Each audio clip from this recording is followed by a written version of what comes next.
Hello and welcome. My name is Sheep Thief, and today I'll be coming at you with some Dominions 5 Warriors of the Faith multiplayer online gameplay.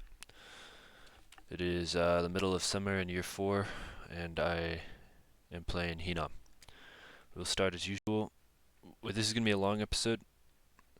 Uh, as you can see, we've got a lot to talk about here, so I'm going to try to keep it as quick as I can. But here we go. Starting with the war in Helheim, for anyone who's just now watching, we are invading the elvish nation of Helheim down here. We have mostly completed it. We took 2 provinces, we really retook, but so we'll start with this one. This is a province that we took and then lost. Now we're taking it back. This is our sort of elite stack right here. Just a little bit of PD. We'll put it on fast. Devils go back and kill the commander, ending the battle. This army is on its way to Helheim, which is the capital, which will have some good sites that I guess will give us 4 death gems. That'll be good, and an air gem and an earth gem, which doesn't hurt. 4 death gems will be really nice though. So anyway, we're about 2 turns away from our both of our besieging forces arriving in this area. Okay, so the other battle was again a retaking of a province. This one's more exciting. We've got a single melqart against Helheim's sacred stack. So we get blessing off. We're gonna put this in fast mode because there's so much to do in this episode. You get surrounded by the sacreds, but as we found, 29 protection is just enough. And he starts killing him. Get a closer look. And yeah, eventually he starts getting more spells off, like he gets Legions of Steel off right there. I'm not really sure how that works, but now he's up to 32, so he really is not going to take much damage from these units, except some sort of lucky shots, which do a little bit of damage. I think those are pierce damage. Some of the damage is getting through. And slowly but surely, we win the battle. Another encouraging thing to see is that his fatigue is fine. He's not wearing a lot of armor, so I think that's one reason. And then also, he is getting summon earth power out, which gives him -1 fatigue every turn, so I think these earth melqarts are virtually unkillable with mundane weapons, unless they have yeah, maybe giants, maybe some giants would be able to get through.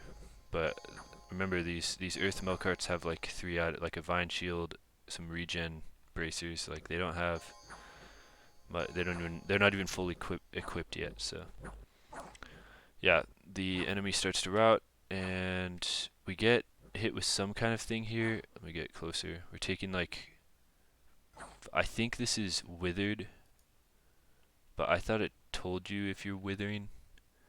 And our age is getting kind of close to 750, so we don't want to be old aged. Not really sure what that is. Not seeing what the debuff is.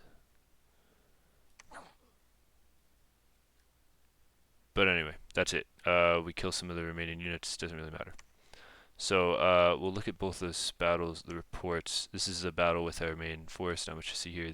We got 47 kills, and we killed most of their units. Well, actually, not even half of them. Now that I look at this, but we got 8 more Hellherdings, which brings them down to okay, quick maths. That would be 21 minus 8. Why is that hurting my brain? 13? 13? Yeah. Okay. So, what else? I'm going to stay pretty strictly on the... Yeah, so once again, regarding the war in Helheim, we've got 2 turns till we're sieging this fort. I'm hoping we crack it in 1 turn. That'd be really nice. I think we might. We've got a lot of high strength units in here, a lot of skeletons. We've got this melqart sitting here doing nothing because he's pretty severely wounded and he routs pretty easily. Because he's cursed. We're getting a Aka, which has affliction healing to him, and so he's going to continue to blood hunt. He blood hunted 11 slaves out of this province. Not bad at all. We'll talk about that more in our blood hunt section. We're searching with these two. Actually, we don't need to do it with two. We could have one of you.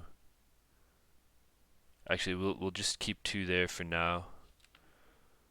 And then when we take these provinces back, we'll have them search.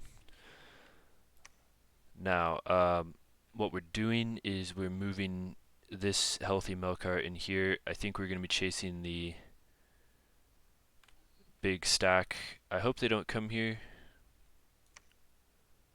because he will probably rout, especially if these two get killed. You know what we'll do? We'll set them to hold or cast a spell. Hold or cast a spell. Hopefully they cast some kind of buff on the melqart, although I just don't expect them to do that. I don't think there's anything for them to cast. I think what we'll do is we'll just have them on retreat for now. Just retreat and retreat. We'll just delete that and make sure they're all the way back. And there we go. So if they do attack, they'll just run into the melqart. Actually, they'll run into the melqart and our army here. And I hope we win this fight. I actually don't know if we would. Let's have these on. Whatever, we'll see. What we could do is have... I don't know, we'll see. Maybe they'll attack this and we'll be in pain. Hopefully they just stay still and our melqart goes and kills them. So, yeah, 2 turns away from sieging Helheim. I think 3 to 4 turns before the whole war with Helheim is concluded. We will, once we take Helheim, we'll probably leave 1 melqart or maybe 1 sort of crack force here to just finish up these last things and divert the rest of our forces to places where they're more needed. This war, I would say, has gone decently well. I think we're like 2 or 3 turns behind schedule in it, but not the end of the world.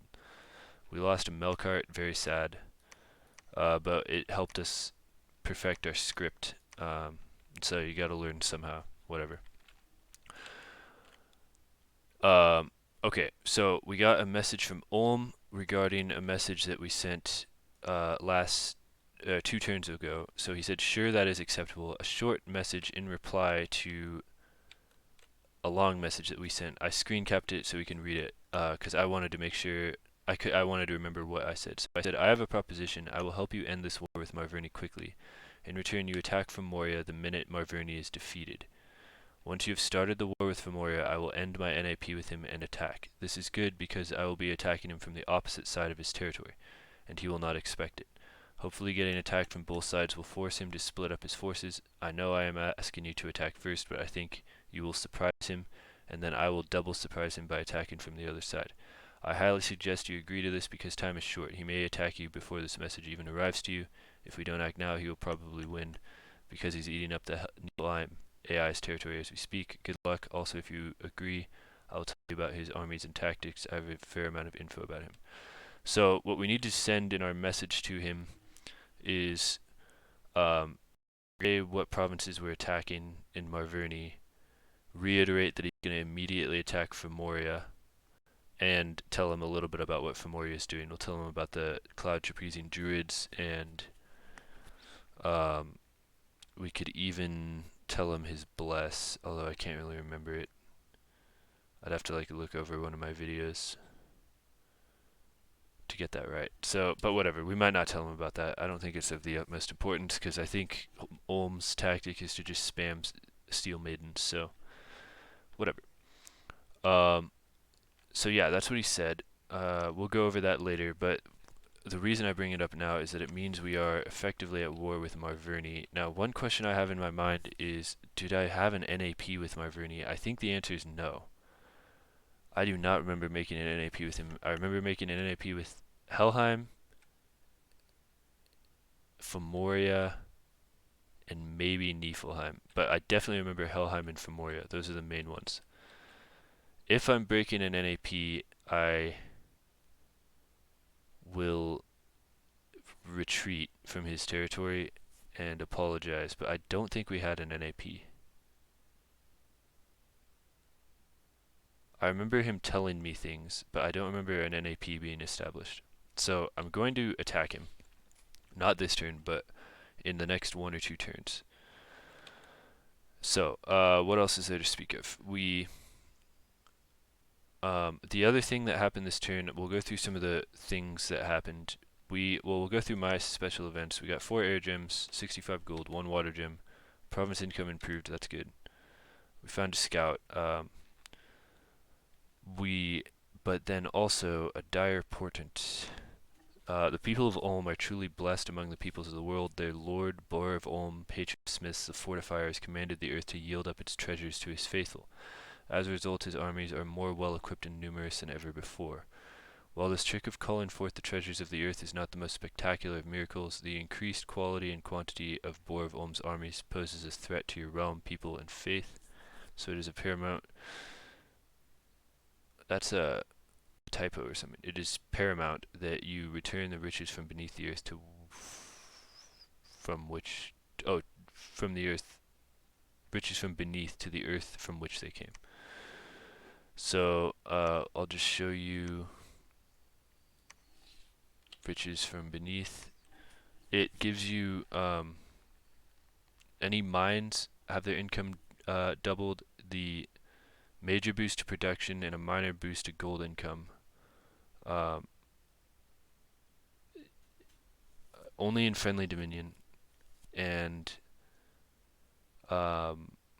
yeah, so plus 20% dominion. Oh, plus resources, plus 20% times dominion. So he's gonna have more resources. Province income plus 4% times resource value times dominion. So a little bit more income, and then income plus from mines increased. Not the end of the world, but I think it's in line with his strategy, which seems to have been his strategy throughout the game, which is Steel Maidens. I'm not too worried about these Steel Maidens. I've looked at them. Unless he's casting Weapons of Sharpness on him, which he might be, but I don't think so, because I don't think he can get reliably. Let's see. I don't want this to take too long, but we'll just really quick see what his Earth access is. He gets Earth 2. Yeah, he does not have reliable Earth 3s, which would be what is required. You'd need an Earth 3 plus, and we'll go to our path boost page here. You'd need a Earth 3 plus Earth boots and a Bloodstone. Or, yeah, that's really the only way. And I don't think he has no access to blood, so he'd have to like break into blood. Other than that, it would be like something over here, but these are way too expensive to just like put on someone to cast Weapons of Sharpness. So I'm not really worried about Weapons of Sharpness coming in. But I think his tactic is just to have a lot of these Steel Maidens. We'll look at them really quick. Steel Maidens are not sacred. They have like some cold resistance, and they're stealthy and stuff, but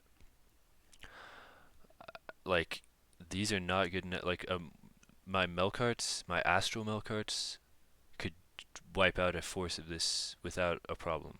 So I'm not particularly concerned by him having more of those. What would be concerning is if he can like field 10 armies of them and like just overwhelm me. But even 10, I think over time I would kill all of them, especially with like teleporting astral melqarts and stuff. So I'm not that concerned about it, but it's worth bringing up. So this just is all a prelude to our war with Marverni. We have, as of this turn, a fully kitted Astral Melqart. We have a Shadowbrand, Vine Shield, um, Iron Face, which gives us susceptible to shock 5. But as you can see, if we put a copper plate on him, we come up to shock resistant 20. Now on top of this are we're going to take this off because it's not even it's not necessary against Marverni because they aren't a big air nation, I think. Let me check that. Kermit's GF. Yeah, no air. So not that worried about shock, but more for Fomoria, which is the great. This is sort of a side war that we're doing in preparation. In like we want this to be over very quickly. But yeah, this our bless gives us. We learned last turn that our throne down here gives us 5 shock resistance to all of our blessed troops, and so our bless, which you can see on our pretender, includes shock resistance 5. So the effect of Iron Face giving us susceptible to shock is taken away when we bless ourselves, which is part of our script of Astral Shield, Blessing, Body Ethereal, Personal Luck, Reinvigoration. We might even do something other than Reinvigoration because I don't think it's super necessary. But yeah, this guy's ready to go. I could send him in now, but I think I'm going to wait one turn and have 2 Astral Melqarts ready to go. I also am like almost done with this war down here, and we don't really have a like mundane force ready to go here. We have these chariots here, which will be good. This is a good stack of chariots. We also have these siege units, which increase morale and stuff, so not bad. But I think what I'm going to do is I'm going to bring the archers. We are at 96. We need 4 more. We've got 3 archers here, so we're just recruiting 1 more archer this turn, as you can see. So we'll have a stack of 100 archers, and they will get this last archer, or these last 4 archers, and start heading over. I expect that to take 3 turns. I'm not really sure. We could test really quick. Yeah, it looks like they can only move 1 province at a time, actually. So that will be... They can't go across the mountain, so it'll be 1, 2, 3, 4, 5, 6 turns. Not great. But actually there is a solution to this. Actually there's a huge solution to this, which we'll talk about. Well, actually I'll talk about it right now because we're talking about it. We could use a astral ball. We could teleport an astral ball over here. Let's make sure we're moving here. We could teleport an astral ball. Cast ritual spell. Teleport here. Can he not go there? Why is it grayed out? Range 4? Should be able to do that. Teleport to Tifalia. And then next turn in our research, we're getting Thaumaturgy 5, and in Thaumaturgy 5 is Gateway. So, and that's going to cost 10 Astral Pearls, though. We'll bring the ball over. These aren't terrible. They only eat 50 population per turn.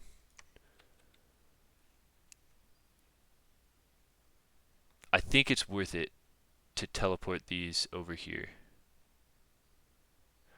The alternative is just use the troops we have available here, which is not that many. We have some Sacred Giants, And then we've got um,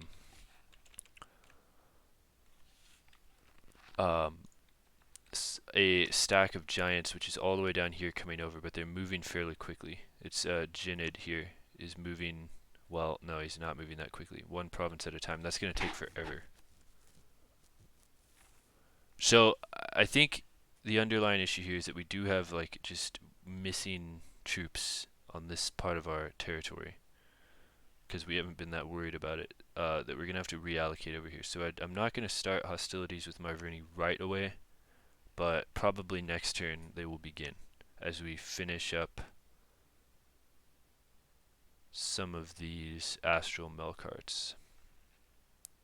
We're getting iron faces. The question is, you know what? Let's do armor of knights. We need armor of knights on one more. This one's the one that's almost ready to go. We need an iron face, and then we need. We're making winged shoes over here, so we'll have him use those. That's a discussion we'll have later. Um, uh, the other nice thing about these archers is that they're ready to go against Fomoria.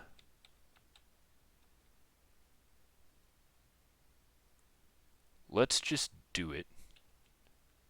Let's teleport this guy over there. And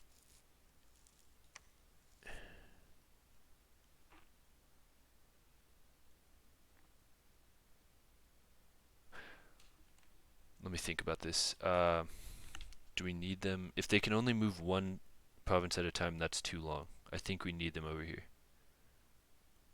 And then we can gateway them back if we need to. How many astral pearls? We get 9 astral pearls a month. So we can sustain basically one gateway a turn. Which will be fine. We'll do that. It'll also just be good to kind of test it out. So we'll teleport the ball over there. Hopefully he doesn't murder too many people. He should be there only one turn. So, yeah, okay. I don't want this to drag on. Yeah, so again, we need some more kind of siege. Oh, we need some siege over here. Just in general, we're looking at some problems with this Marverni fight, but hopefully, I sort of want to just. The only province I want to take is this throne. Yeah. So next, yeah. So the other thing we got is a Nephilim, which is what we've been waiting for this whole game. I'll show you the event. What are we at time-wise? 23 minutes. This is bad. We're gonna go faster. So the event is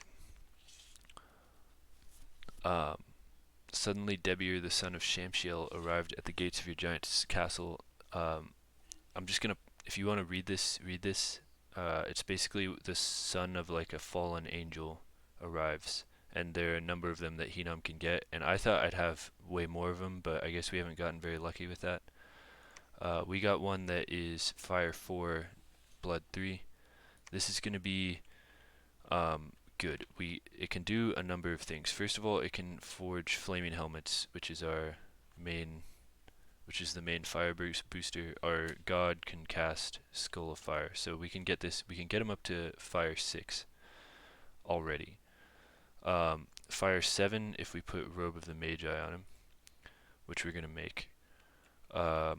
What can you do with Fire 7? We will then go to the mod inspector. Item wise, the main things we can do are we'll do it by this. We could spam these out. These make it so that you can cast fireball without getting much fatigue. It's 5 fatigue to cast with these items, so you can basically continuously cast fireball. The question is, will that be that useful against? It'll be useful against Ulm if we end up fighting him. Not as useful against Fomorian sacreds and like elementals and stuff, but it'll be good against his chaff and things. Um, the other thing is Rod of the Phoenix does Incinerate. This is a spell that is like a single target, which does more damage. 18 plus plus. So each skill and fire you have greater than this, which will be at least one, will make it do more damage, and that should get through his heat resistance. But is it worth 25 fire gems and like a commander using this? I don't know. I really don't know. So yeah, the items are not like super crazy. We could everything else is these are unique items that we're not there yet. So those are the two big items which will be useful. Like especially, but the boosters are the main useful thing. We could put a flame helmet on a fire spirit, and that thing's ready to cast flaming arrows for our archer stack. So, and for now, he can cast flaming arrows for our archer stack. So that's good. As for spells, we want. Oh, what? This is weird. Let's do school. Let's do evocation. So the main fire evocations are we're getting up to 6 no matter what, and at that point we can do well, now that I'm looking at this, I thought I could do way more. We could do rain of fire, falling fires. Honestly, this is not like I knew this before. I sort of looked over this and thought there's a certain spell that I wanted. Actually, I think a better way to do this is to just look in here. Yeah. Oh yeah. The spells that will be good. We could do King of Elemental Fire, but that's a long way away. It's in. No, we could do Eternal Pyre to have infinite fire gems, basically. Vapor Flames protects us a region, or like a fort. What's the one I'm thinking about that increases heat? Is it Alteration? Evocation? Second Sun. This is it. Oh wait, and that's way more. Level 8 fire. So we'd need, if we put the Robe of the Magi on him, that's 7, and then we'd need like another, something else. And this increases heat worldwide. Which would be good for us, but I don't think it's essential. So I guess to conclude, we don't really know what to do with him except make boosters and cast flaming arrows and maybe start getting flame spirits out, which are pretty good units. I'll show you. These are fire 3 and they can be pretty good. They also summon a ton of these. I don't know. Like we might spam them out. We'll see. We might get Eternal Pyre too. That might be good. So that's that. What else? Let me get back on track here. Our blood economy. So we got 67 blood slaves, which is the best so far we've gotten. That's a lot. It wasn't quite enough to get another vampire lord, but we got one last turn, so we that one's out, and it's gonna be blood hunting. So this will now what we want. We're gonna have the caster of the vampire lord blood hunt this turn, and hopefully we get over 77, and he'll cast one more. I'm thinking 1 or 2 more vampire lords on Urmor. The question is whether or not with these 80 imps, if we'll be able to patrol down 4 blood hunting vampire hunters. If it can't keep up with the unrest, then we'll just shift it off. But I think we're gonna go for 4. And then the original one, will move to Helheim and do the same thing there. That's not Helheim. Here's Helheim. Once we take this over, we're gonna suck Helheim dry as well. And so the vampire lords will continue to come out, and yeah, This is the new Cohen farm right here. We didn't blood hunt last turn. We just researched because we didn't really have enough to patrol down. I think we'll be there next turn. We're getting 16 more imps and 8 or so more wolves. Should be good. We're having this guy summon a Mound King to do said patrolling. And this guy's building a temple so that we can get out the witches, which will heal diseases. And also summon manticores, which are going to be part of our like devil fiend of darkness backline attack. Yeah. So next,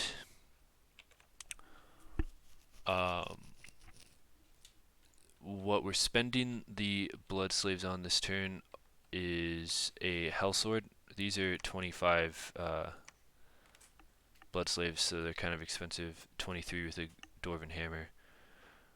We're also getting a bloodthorn, and with our pretender, this is a little ahead, we're empowering an air, so he will be air 4 with a winged helmet, air 5, and with a bloodthorn, which we're making with this guy, he will be blood 5, and then he will be able to make robe of the magi, which I will show you really quick.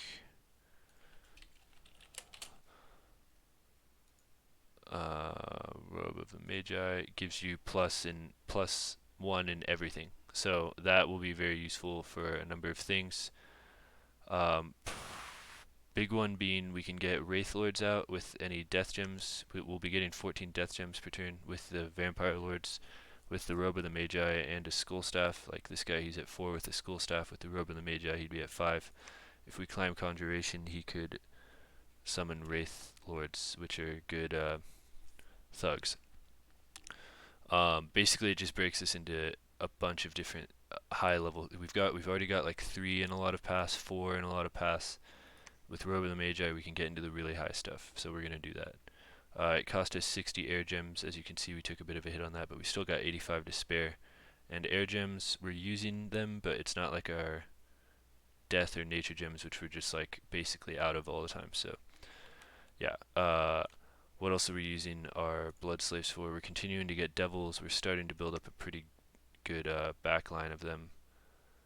We're making another sanguine dowsing rod, and I think that's it.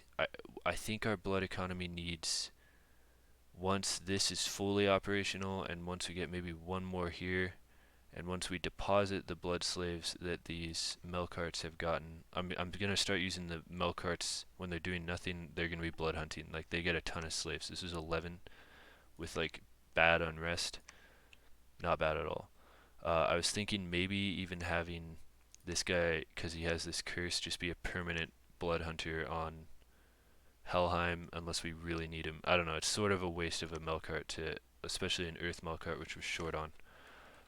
Speaking of which, we are recruiting. We will be getting another melqart next turn. Now, what else? Yeah, I think that's all we're spending blood slaves on this turn. One question I have is whether or not to cast Astral Corruption. This, I'm going to try to explain this as fast as I can. Astral Corruption costs 166. We talked about this in a video, and I'm trying to remember which one. We either need. I think our pretender needs to cast this, and the Blood 5 melqart needs to cast Blood Vortex. So in order for our pretender to cast Blood Vortex, or I'm sorry, Astral Corruption, we would need, wait, what am I clicked on right now? Okay, we would need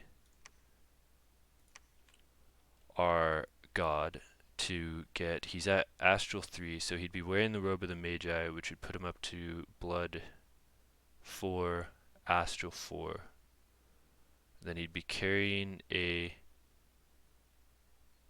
no, he's at Blood 4 naturally, so with Robe of the Magi he'd be at Blood 5. With a Bloodthorn he'd be at Blood 6. He'd be at Astral 4 with the Robe of the Magi, and then he'd need a crystal coin, which we have an excess of because of our astral things, and a Starshine Skull Cap, and then he could cast that.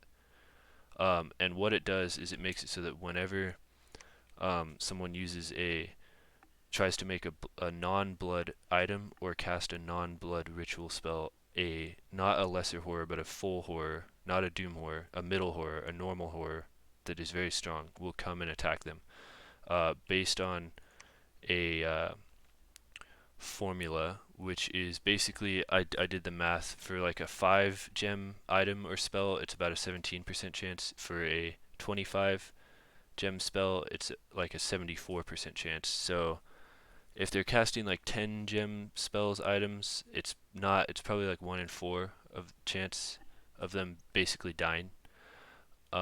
If they do if the spell costs more than 34, then it's a 100% chance of getting attacked. And actually it's affected by their magic skills, which it looks like Fomoria has, so that will make it more likely to happen. And then I can't really see what is I think he might have neutral drain, so that'll just be oh, maybe he has a bit of drain, I'm not really sure. Yeah, so we might do that. I think what I looked into it, and I think it's best to sort of prepare for that. Mindless units aren't affected by it, so if we want to do that, we'll probably want to get construction 7 for golems, which we can definitely do with either our god or that one ball that has this crosspath. And golems, if we plan on doing that, we could empower golems in certain key things, and then they could forge things and cast things that we need to do, because the Astral Corruption affects us too. And so basically, if you cast Astral Corruption, you want to just continuously rely on blood at that point on, and I don't think we're quite there yet. We still need to like get a ton of items on our melqarts and stuff, so I don't think that's going to happen, but I've been thinking about it. Yeah, so I guess we'll just talk about research now. Again, Thaumaturgy 5 next turn, which means we'll have Soul Slay for Mind Hunt, which we're getting close to. Also, Raging Hearts, what does this do? That one guy could be doing that. Population minus 5%, Unrest plus 60, reported as random event.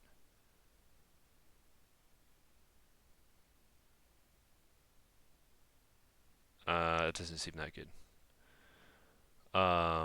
Pyre of Catharsis.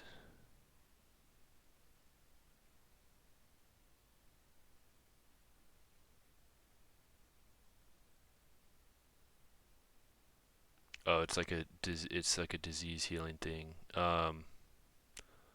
Yeah, I think the main things are Soul Slay and Gateway. Gateway is going to be how we move those archers around, as I talked about. The other thing we could do actually is Burden of Time.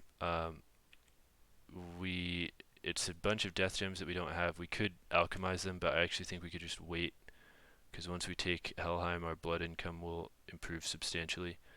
With a vampire with the Robe of the Magi and a Skull Staff, you could, and then you need one more thing, right? What is Burden of Time? Is just 5. We could Burden of Time everyone, which would be really bad for Ulm. And I actually don't know about the Fomorians, but we could Burden of Time, and yeah, I don't know. It's another one, a big like ritual we could do.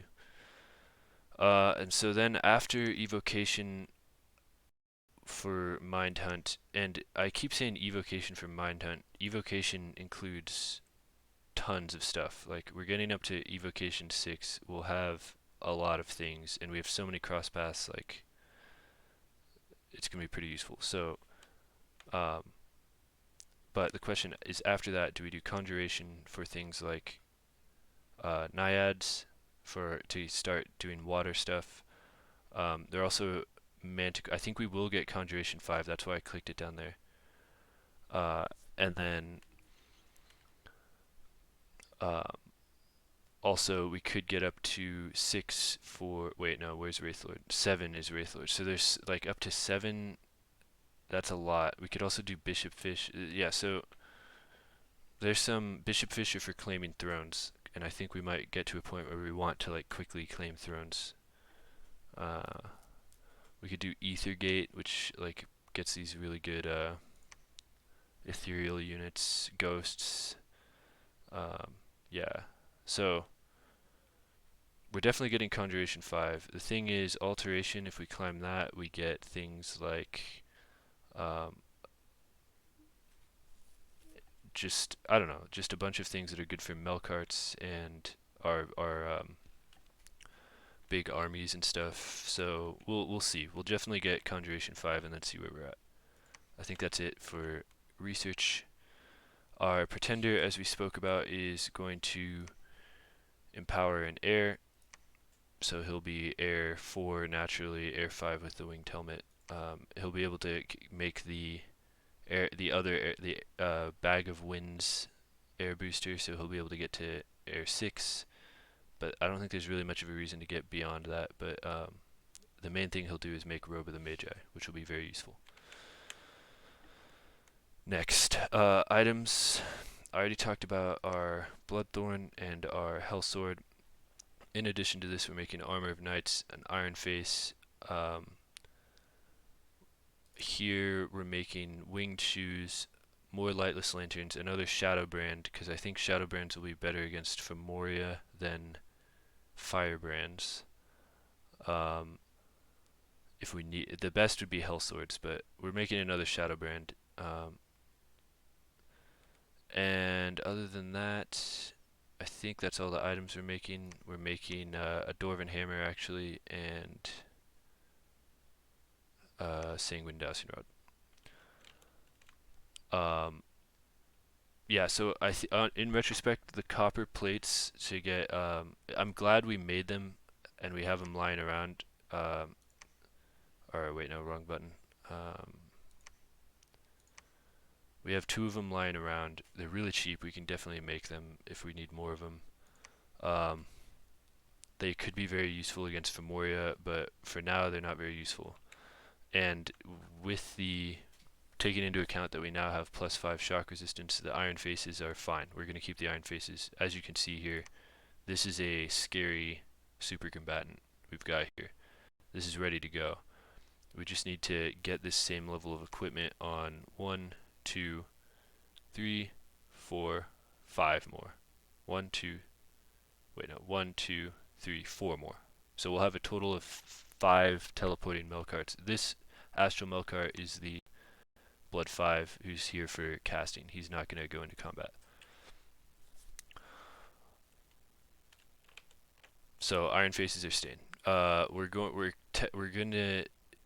We have Chi Shoes on this guy, which gives him another attack, which is pretty good, 24 damage, especially against humans. That's just going to kick a human dead every turn, increase the speed at which they route. But with this guy, who's going to be the next one to be kitted out, he's going to get an Iron Face and Flying Shoes, and probably Armor of Knights as well. I don't think he needs to stealth. Yeah, I don't think there's much else needed with that. The rest to talk about is diplomacy, but before I do that, I'm just going to cycle through because I know I do have some other things that need to be made. I think we'll make with you... I don't think... It would just be one of these, but I kind of want to wait to get a Dwarven Hammer because we are a little low on air gems now. So research. We've got this excess of shamans lying around. I think you could go back here and start reanimating to get some skeletons for sieging. Same with you. There's really not much more site searching that needs to be done. So you could return here as well. We're keeping this guy on the throne, and that's it. So the other thing to just do now is we have 700 gold left. We're making, I forgot to mention, we're making oh no, I did mention we're making a temple. I think what we could do, since we're making a melqart next turn, get 3 more of these, Can we get a third one? No, a fourth one. And then let's just up the chariot production. Is there anything else we could add to this? We could even do something like, no. These are good siegers. Yeah, we'll do that. We'll have that on repeat recruitment. We do need to save a little bit, so we'll keep this 176 gold. But these should be good against Marverni. I was thinking we could even just move in with this, probably take over the PD. Oh yeah, one thing that with this war with Marverni that I forgot to mention is Marverni does have great astral access, so we need to be very careful with our astral melqarts. If he's intelligent, and maybe he doesn't even have to be intelligent, and they'll automatically do this, he can spam magic duel on us if he has astral pearls on his mages. If he's smart, he will. And it looks like he has a lot of these Sequani stargazers, which are the cheap astral mages, the perfect thing to counter our astral melqarts. So we need these astral melqarts. So we need to be very careful about that. So I guess to conclude, the only thing left to do is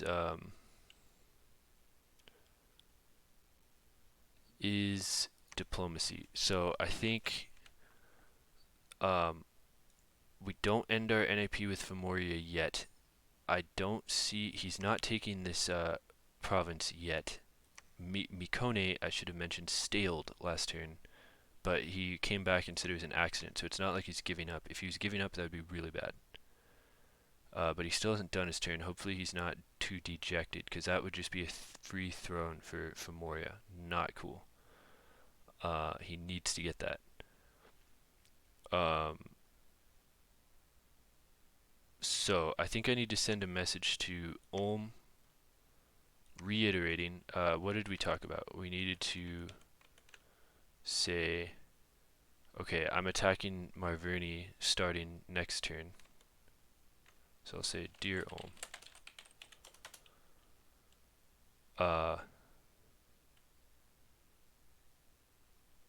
okay, or I will begin attacking Marverni next turn. If I see your forces nearby, I will ask before attacking so that we don't bump into each other.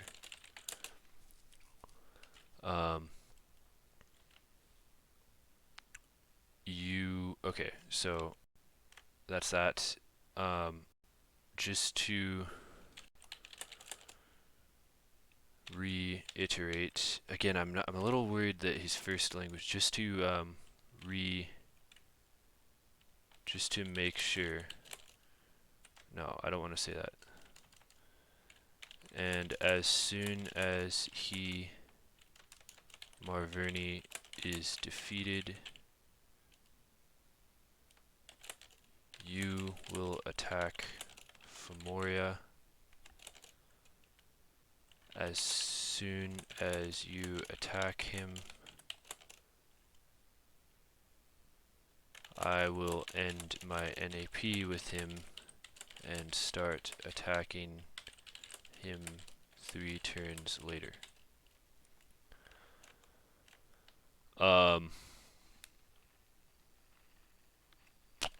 Okay. Regarding Fomoria, he is using cloud trapezing druids that will attack behind your front lines. So be ready to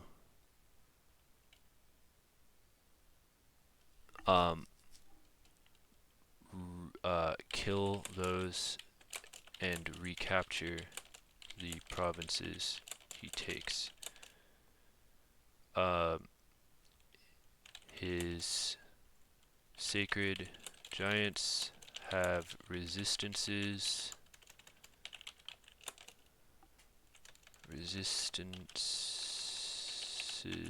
against fire, poison, and shock.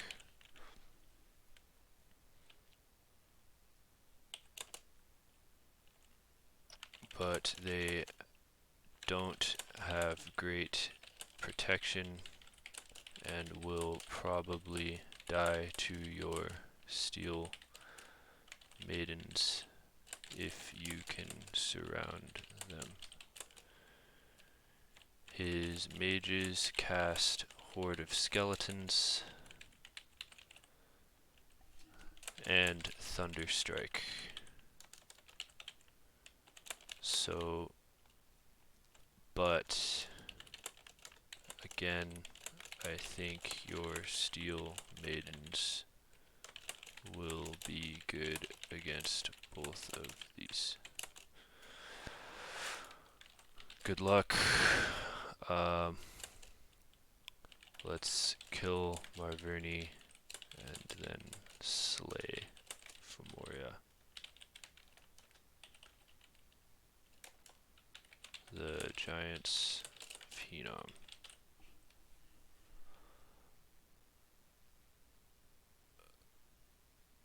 Okay. And then the question is, do I have an NAP with Marverni? Let me check the time here. 51 minutes. Alright, we're going to keep it under an hour.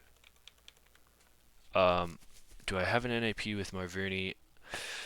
I think I'm going to check through my videos, my recordings of this, and from when I talked to Marverini, which I can't really remember when that was. I'm gonna end the turn and the video here, but I'm gonna check that, and if I do have an NAP with him, then I'll come back in here, or maybe just next turn I'll end my NAP with him, and then I'll have to attack 3 turns later, which I'm not, like, the only reason I want Marverini to die is just so that Ulm starts attacking Fomoria. So, yeah. Trying to think if there's anything else to say. We really did cover a lot this turn. Haven't left anything undone, I don't think. Yeah. So that's it. Thank you for watching, and I'll catch you in the next episode.